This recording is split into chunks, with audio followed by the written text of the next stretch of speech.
الأنبياء والمرسلين وعلى آله وأصحابه أجمعين رب اشرح لي صدري ويسر لي أمري واحلل عقدة من لساني يفقه قولي رب يسر ولا تعسر يا كريم. السلام عليكم ورحمة الله وبركاته. Terima kasih kepada pengurusi majlis. Jadi malam ini kita menyambung kembali pengajian kita pada kitab Hasyiatul Qalubi ala Syarhil Mahalli al-Waraqat.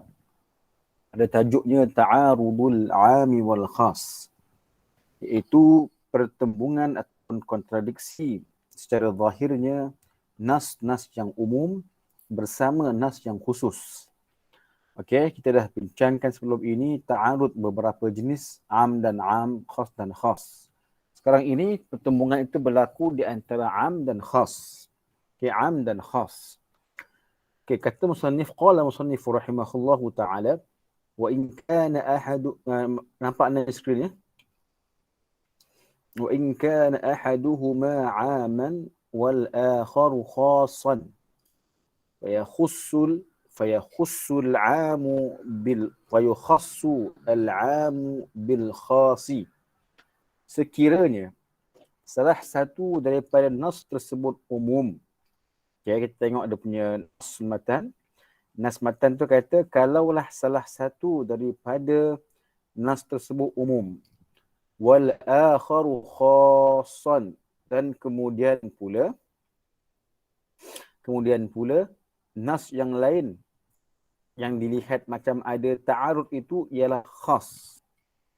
Okey, satu nas itu umum, satu nas dan lain ialah khusus. Fayukhassul 'amu bil khasi, maka akan dikhususkan 'am dengan khas. Tengok nombor 1 dia kata apa? Sawa'un taqaddama al-khasu aw ta'akhkhara aw jahila. Naam. In kana ba'da al-'amali bil 'am fa huwa naskhun. Nah, dia kata apa? Sama ada nas khas itu datang awal ataupun datang kemudian. Kalaulah kita dah selama ini beramal dengan nas yang khusus umum, maka bila datang yang khusus akan terbatallah yang umum. Nah, itu dia punya kira-kira lah. So betul, kadang-kadang nas tu dan datang ialah khusus. Kadang-kadang yang datang dahulu ialah yang umum. So dia kata kalaulah selama ini nas yang datang dahulu itu ialah umum, kita pun beramal dengan yang umum. Ni zaman Nabi lah, zaman syariat diturunkan. Kemudian turun pula dalil yang khusus, maka yang umum tu akan dinasahkan dengan dalil ataupun nas yang khusus. Okey. Bi an yumkina zalika, kalau boleh macam tu. Okey, fayakhus sorry. Katakhsisu hadis sahihaini, sebagaimana hadis sahihain yang mentakhsiskan apa yang ditakhsiskan. Fima saqatis sama'u al-ushru, apa yang diberi minum oleh langit 1/10. Hadis ini kalau kita tak tengok cerita dia, kita pun tak faham apakah maksud dia. Maksud dia adalah pada hadis yang berkaitan dengan tanaman. Hadis zakatuz zara'. Zakat berkaitan dengan tanaman ataupun hasil tanaman. Iaitu hadis tu mengatakan fima saqatis sama'u al-ushur, pada tanaman yang diberi minum ataupun yang diberi ataupun hanya bergantung kepada hujan. Maknanya tidak ada kos. Okay, jadi contoh macam mungkin gandum ke, Allahu a'lam. Kita pun tak tahu dengan cerita dia. Tapi kalau tanaman tersebut memang hanya macam durian lah. Tapi durian tak zakat lah kan. Okay. Kalau makanan tersebut memang dia tak langsung baja tu di awal-awal. Tapi yang kesinambungannya itu hanya memang totally daripada air hujan. Tak langsung usaha just tengok hari-hari. Cuma bila air hujan tu turun, itulah dia punya tenaga ataupun itulah makanan yang diterima oleh pokok tersebut.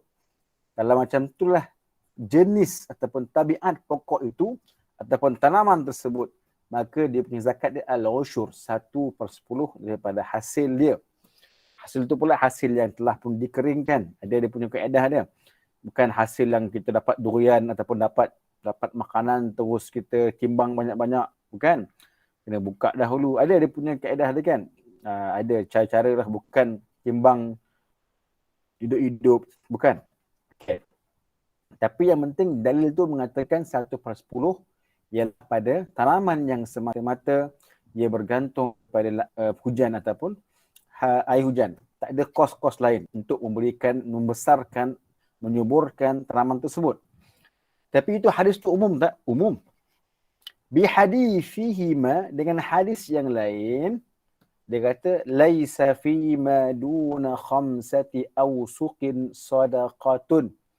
Tidak ada sedekah tu zakat yang perlu dibayar pada hasil tanaman yang kurang daripada 5 awsuq ataupun 5 wusuk. Itu timbangan ataupun ukuran.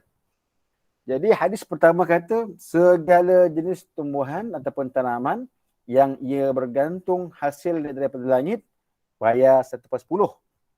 Kalau kita tengok ayat tersebut, maknanya segala tanaman, tak kisahlah apa pun jenis tanaman pun, tak kisah apa dia punya saiz ataupun dia punya penghasilan pun, kena bayar 1/10. Tapi bila datang hadis yang kedua, dia kata laisa fi ma duna khamsati awsuqin sadaqatun, tidak ada sedekah ataupun zakat yang dikenakan pada hasil tanaman kurang 5 wusuk. Nampak macam hadis pertama kata macam semua zakat, semua tanaman kena bayar zakat 1/10. Hadis kedua kata kalau hasil kurang 5 wusuk tak perlu bayar sedekah ataupun zakat. So benda tu kalau nak tengok yang pertama tu umum. Semua tanaman kena bayar 1/10. Tapi yang kedua tu mengkhususkan. Tak semua kena bayar. Yang kena bayar kalau hasilnya 5 wusuk sahaja. So di situ kita nampak yang pertama tu am, yang kedua tu khas. So kita kena combine. Boleh combine ke? Boleh. Macam mana nak combine? Tengok kita hadis pertama kata semua tanaman, asalkan tanaman yang mendapat makanan ataupun mendapat tenaga daripada air hujan, maka kena bayar 1/10 zakat dia. Hadis kedua kata pula, tanaman yang kurang 5 wusuk, maka tidak ada sedekah ataupun zakat yang dikenakan kepadanya. So kita pun boleh combine. Apa combine kita? Segala tanaman yang kurang daripada 5 wusuk tidak ada zakat. Manakala tanaman yang lebih 5 wusuk penghasilannya, zakatnya ialah 1/10 sekiranya ia bergantung semata-mata dengan sumber air daripada hujan. Itu dia. Itu cara kita nak combine lah di antara dua dalil yang nampak ada ta'arud tapi rupanya yang pertama tu am, yang kedua tu khas. So kita combinekan, kita jam'u bainahuma dengan cara kita mentakhsiskan hadis yang umum ditakhsiskan dengan hadis yang khusus. Hadis pertama kata semua kena bayar. Hadis kedua kata hanya tanaman ataupun tumbuhan yang penghasilannya lebih 5 wusuk ke atas, barulah ia dizakatkan dengan 1/10 sekiranya tanaman tersebut bergantung kepada hujan semata-mata.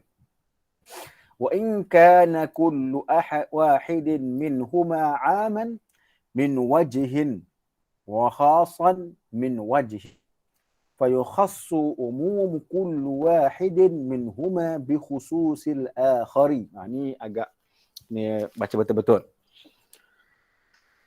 Sekiranya kita dapat selesai pun ni pun dah cantik dah sebab dia agak kena berhati-hati. Sekiranya salah satu daripada nas tersebut, ada dua nas. Ini kita bincangkan dalam bab ta'arudun nassain. Dua nas yang bertentangan. Oleh yang demikian kita kena pastikan dia di sana ada dua nas yang bertentangan.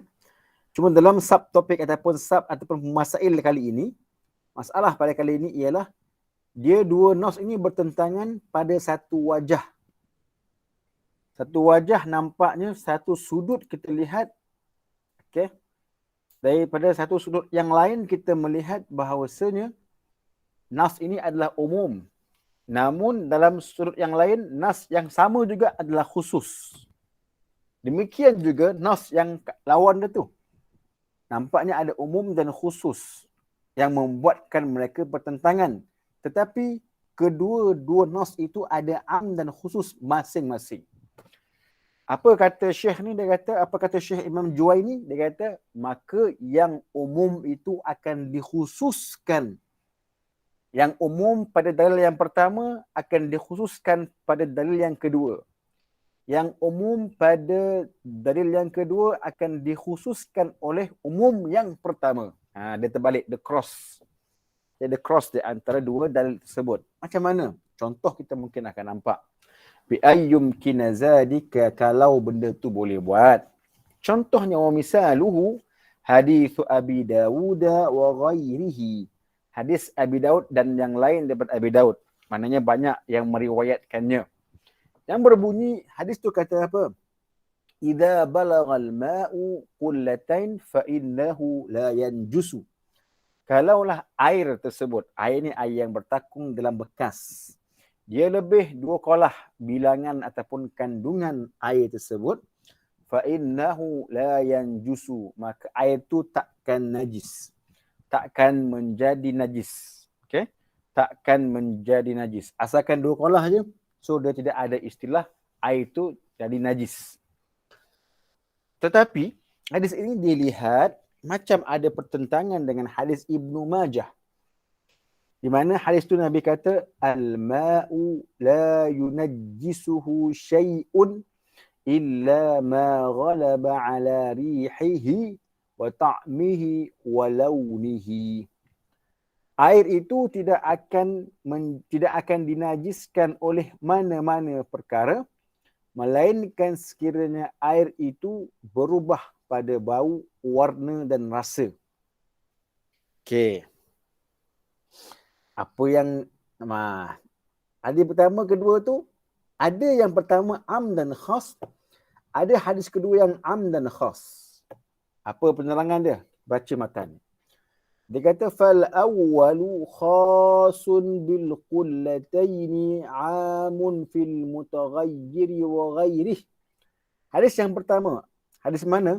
Hadis yang kata iza balagal ma'u qullatain, yang ana tanda ni. Yang ni. Tu dia. Oh, tak boleh. Oh, tak ada . Tak apalah. Jadi dia kata hadis yang pertama, iza balagal ma'u qullatain fa innahu la yanjus. Hadis tersebut dia khas pada qullatain, 2 kolah. Sebab hadis tu menyebut satu sifat. Sifat tu khas. Sifat tu takhsis. Di antara ciri-ciri takhsis ialah ada sifat. Iza balagal ma'u qullatain, kalau air dalam bekas itu sampai 2 kolah, dia tidak akan berubah menjadi najis. Jadi bila sebut sifat, itu merupakan khusus. Jadi hadis yang pertama itu, pada sisi khususnya ialah apabila Allah sebut ataupun Nabi sebut qullatain. Itu nampaknya hadis itu macam hadis yang dipanggil khusus. Cerita am tu, dia punya nas tu nasul khusus, nas yang khas. Tetapi wasani, okey, hadis yang kedua, tapi hadis itu am. Mana hadis yang pertama, ada yang am. Hadis yang sama juga, hadis pertama tu di umum. Umum pada mana? Umum pada benda yang mutaghayyir, yang berubah. Arti kata segala apa yang berubah. Okey. Pada segala apa yang berubah itu umum. Tapi kalau dia berubah tapi dia punya saiz 2 kolah. 2 kolah tu khusus. Nampak Pada dalil yang pertama, hadis yang pertama, iza balagal ma'u qullatain fa innahu la yanjus. Hadis tersebut khusus apabila kita nampak kalimah qullatain. Dia mensifatkan benda yang tak boleh kita ubahlah dia punya tu. Memang kita kena ikutlah. Okey. Tetapi yang umumnya apa? Umumnya pada mutaghayyir. Kalau selagi mana dia berubah ke tak berubah ke, itu nombor 2. Asalkan dia berubah, asalkan dia ini perubahan. Perubahan tu adalah umum. Segala apa yang berubah. Tengok. Segala apa yang berubah. Okey nampak macam umum. So hadis pertama tu pada sifat qullatain khas. Tapi pada sifat berubah dia tidak khas, dia umum. Hadis yang kedua pula, al-ma'u la yunajjisuhu syai'un illa ma ghalaba ala rihihi wa ta'mihi wa lawnih. Hadis kedua pula khas pada mutaghayyir. Dia khas pada yang mutaghayyir. Maknanya bukan semua yang mutaghayyir. Tapi mutaghayyir yang berubah sampai menghilangkan, sampai merubah sifat dia pada bau, warna, rasa. Itu dipanggil hadis yang khas. Mutaghayyir itu umum. Hadis yang berubah, air yang berubah. Ubah macam mana? Asal berubah. Jadi itu umum sangat. Tapi hadis kedua dia khususkan, dia kata yang berubah pada bau, warna dan rasa. Itu dia panggil hadis yang khusus pada hadis kedua tu. Tetapi ada yang umum dia. Fakhus, apa umum dia? Am fil qullatain, dari segi saiz tak ada. Hadis yang kedua ni tak sebut pun saiz, sifat 2 kolah ke, 3 kolah ke. Cuma yang khususnya pada apa? Pada berubah bau, warna, rasa. Okay, umum dia apa umum? Umum dia tak ada saiz, tak ada dia punya kandungan, asalkan air yang berubah. Di situ kita nampak hadis pertama itu ada ciri-ciri khusus, ada ciri yang umum. Hadis kedua ini ada ciri yang khusus, ada ciri yang umum. Itu dia point dia. So apa cara kita nak buat? Apa cara kita nak buat? Fa khussa umumul awwali bi khususis sani.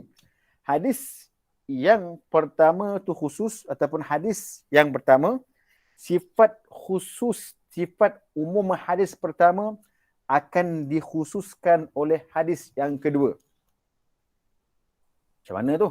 Hatta yahkuma bi anna ma'al qullataini yanjusu bitaghayyur.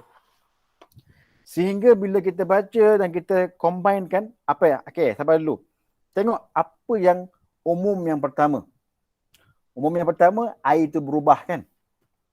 Apa khusus yang kedua?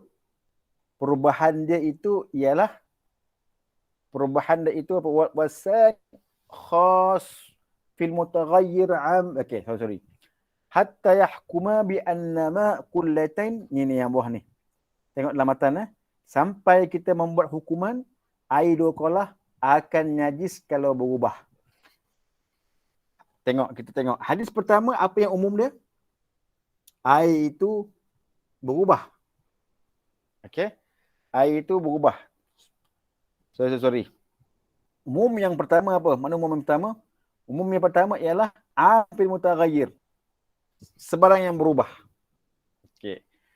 Tapi hadis yang kedua dia kata apa? Iaitu kalau perubahan tersebut pada bau, warna, rasa. So kita combinekan umum yang pertama, apa dia? Yang berubah. Apa khusus yang kedua? Berubah kerana apa? Kerana pada bau, warna, rasa. Akhirnya kita katakan air ini kalaulah dia 2 kolah sekalipun, tapi kalau dia berubah pada bau, warna, rasa, dia akan tetap menjadi najis.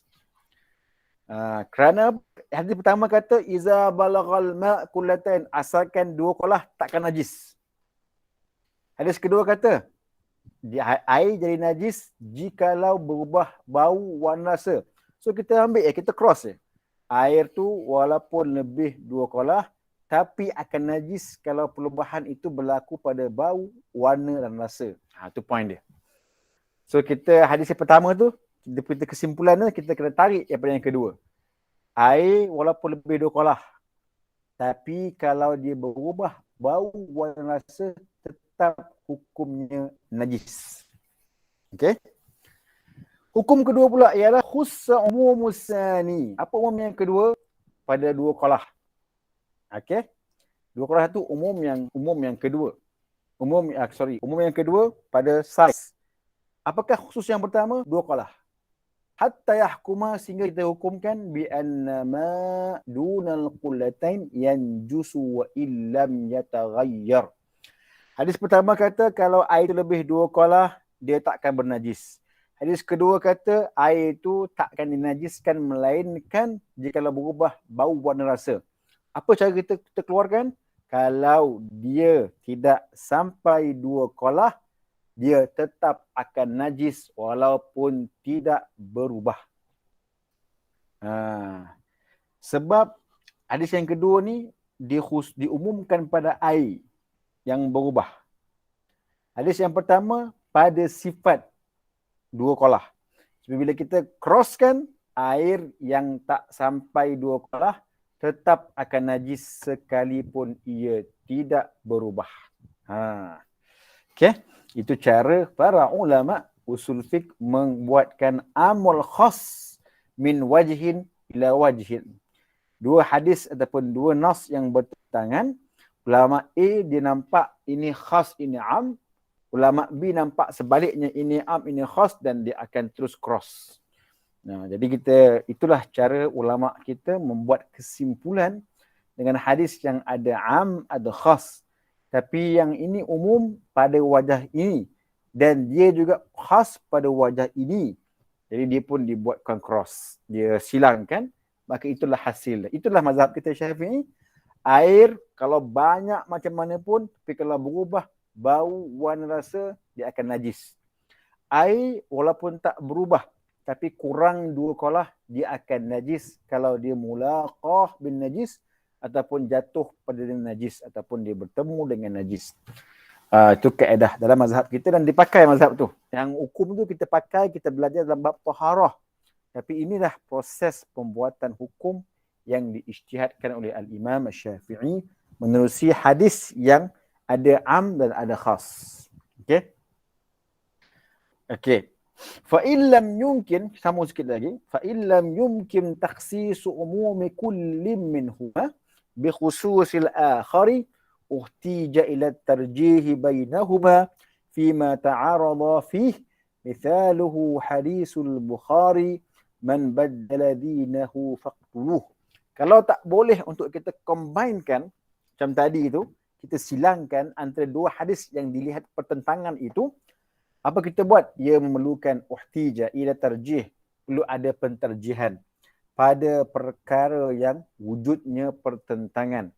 Contoh, kalau tengok contoh ni panjanglah pula. Rasa tak sikit. Kita habiskan situ. Contoh dia kata, Nabi kata man baddala dinahu faqtuluh, siapa yang menukar agama maka dia akan dibunuh. Itu hadis yang umum. Hadis yang kedua lah dia kata apa? Innahu sallallahu alaihi wasallam naha an qatl nisa. Nabi menegah membunuh perempuan. Hadis pertama umum pada lelaki perempuan. Siapa yang tukar agama, bunuh. Hadis kedua kata Nabi jangan tak kasih bunuh orang perempuan. Secara sathiyah, secara permukaannya macam ada pertentangan. Nabi kata pertama, siapa tukar agama murtad, bunuh. Yang kedua kata pula, jangan bunuh perempuan. Kalau yang murtad tu perempuan, takkan nak biarkan ke nak bunuh? Kalau kamu kata perempuan yang murtad perlu dibunuh, dia ada pertentangan dengan hadis yang kedua. Kalau kamu kata perempuan yang murtad jangan dibunuh sebab dia perempuan, dia pertentangan dengan hadis yang pertama, faqtuluh. Itu je panggil ta'arud tu. Okay, ta'arud tu. Dalam kes ni, nak combine kan macam masalah. Surat tak nak, kena ada tarjih. Okay. Fal awwalu 'am fi rijal wan nisa khasun bi ahli riddah. Hadis yang pertama tu umum untuk laki perempuan dan tapi dia khusus untuk ahli riddah. Hadis pertama Nabi kata apa? Siapa yang tukar agama bunuh. Siapa tu umum, laki perempuan. Tapi bila kata bunuh, itu hanya khas untuk ahli yang murtad sahaja. Tak semua orang kena bunuh. Tapi tukar agama, mungkin semua orang, laki perempuan. Okay. Hadis kedua pula, Nabi SAW menegah daripada membunuh perempuan. Okay. Hadis yang kedua, khas untuk perempuan. Jangan bunuh perempuan. Jadi maknanya, perempuan ni dikhususkan tidak boleh dibunuh. Tapi am fil harbiyati wal murtad. Tapi hadis tersebut umum untuk isu-isu atau perempuan-perempuan yang harbiyat, yang harbi, dan juga perempuan-perempuan yang murtad. Hadis kedua kata apa? Jangan bunuh perempuan. Jadi dia khusus pada perempuan. Tapi umum pada perempuan harbi. dan juga perempuan yang murtad. Okay, umum pada yang murtad. Hadis kedua kata jangan bunuh perempuan. Nak orang lain bunuh silakan, perempuan yang bunuh. Tapi dia umum pada harbiat, di mana harbiat ni memang kita boleh bunuh kalau dia tentera perempuan. Murtadat memang kita boleh bunuh kalau dia syirik. Memang murtad bunuh orang syirik. Tapi kamu umumkan sangat. Seolah-olah macam tak ada benda tu. Hadis tersebutlah secara mudah fahamnya. Okey, jadi apa jawapan dia? Sekarang ni ada ta'arud fil murtaddah. Kalau tengok pada hadis yang pertama dan kedua akan menghasilkan bagaimana kalau perempuan itu murtad. Hadis kedua kata, okey, kalau siapa yang murtad bunuh. Hadis kedua kata jangan bunuh perempuan. Tapi macam mana kalau perempuan yang murtad? Kalau kita kata perempuan murtad kena bunuh ikut hadis yang pertama, tapi dilawan hadis yang kedua. Nabi kata jangan bunuh perempuan. Itu dah panggil ta'arud tu. Kalau kamu kata semua yang tukar agama murtad perlu dibunuh. Tengok hadis yang kedua. Nabi menegah membunuh perempuan. Kalau kita kata nak taksiskan tak boleh. Sebab apa? Sebab kenapa tak boleh taksis? Sebab kita tak tajih. Kita tak taksis. Sebab apa? Dia bertentangan. Contoh macam ni lah. Perempuan yang murtad, nak tengok mana? Kalau tengok hadis yang pertama, okey, perempuan murtad boleh kena bunuh. Tapi bila tengok hadis yang kedua, Nabi menegah bunuh perempuan. Tak boleh bunuh pula. Itu poin dia tu. Kalau kita kata, kita dengar kes murtad perempuan. Kita kata, bunuh je. Nabi kata, man baddala dinahu faqtuluh. Siapa yang tukar agama, bunuh. Tapi orang kata, ya Rasulullah, ataupun pada kita dia kata, tapi yang kedua tu kata, jangan bunuh perempuan. Kita pun diam. Betul juga. Nabi tak kasi bunuh perempuan. Okey, di situ akan timbul isu lah. Okey, fata'aradha fil murtaddah, maka akan berlaku khilaf pada perempuan yang murtad. Hal tuqtalu am la, adakah perempuan tu akan dibunuh ataupun tidak? War yang rajih. Maksudnya apa? Kedua pertentangan tu tak boleh nak jamak atau himpunkan. Apa yang boleh buat? Kita combinekan dia. Kita tarjihkan dia. Apa tarjih? Kita tolak salah satu. Kita ambil salah satu, kita kata kalau perempuan murtad tu nak kena bunuh ke? Kita kata ya. Kalau kita kata perempuan yang murtad tu akan dibunuh, kita telah pun bertentangan dengan hadis yang kedua. Di mana Nabi menegah bunuh perempuan. Apa kita punya jawapan? Tak. Kami mentarjihkan dan menggugurkan hadis yang kedua. Kami kata perempuan boleh dibunuh kalau membuat kesalahan syariah. Perempuan ni boleh dibunuh kalau dia murtad. Okey, itu dia. Okey. Nampak macam ada pening sikit lah, kan? Tapi tak pening sangat. Sebab apa kita tarjihkan? Cuma nak mentarjihkan tu kita bukan ahli tarjih. Kita bukan ahli tarjih. Kita follow je. Kita bukan ahli tarjih. Tapi kedua-dua hadis ni tak boleh pakai serentak. Saya nak pakai hadis yang pertama. Dan kedua pun nak pakai juga. Tak boleh. Perempuan tu murtad. Kamu nak pakai mana? Pakai yang kedua. Kalau kedua, tak boleh kena bunuh. Tak sesuai juga. Perempuan ramai murtad yang takkan nak biar je. Kan? Sebab Nabi kata yang pertama, siapa yang tukar agama kena bunuh. Cuma Nabi hadis yang kedua kata, jangan bunuh perempuan. Kita pening lah. Nak tak nak, warajah. Kita kena tarjihkan.